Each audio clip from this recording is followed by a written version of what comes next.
before Washington, D.C., before the White House, before Capitol Hill.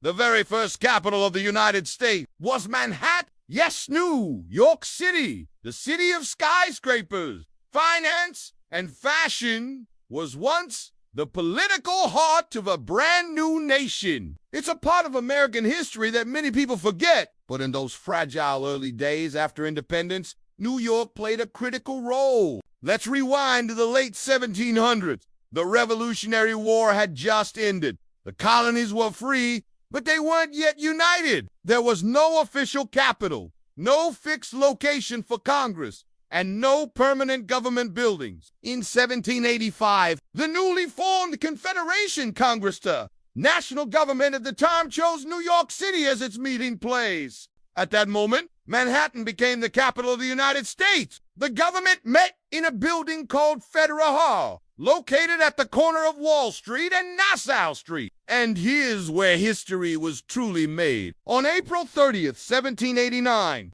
George Washington stood on the balcony of Federal Hall and took the very first presidential oath of office. That's right, Washington became the first U.S. president, and he did it in downtown Manhattan. He gave a short speech to a cheering crowd below, then walked through the streets of New York, followed by celebrations and cannon fire. This was the birth of American leadership, and it happened not in Washington, D.C., but in the heart of Manhattan. For a brief time, the city was home to all three branches of the U.S. government. The Congress met here. The Supreme Court held sessions, and the executive branch was headquartered in the city. The first official departments like the Treasury and War Department operated out of modest townhouses and rented buildings downtown. But the capital wouldn't stay in Manhattan forever. Just 1 year later, in 1790, the government moved to Philadelphia as a temporary capital, while a brand new federal city, Washington, D.C.,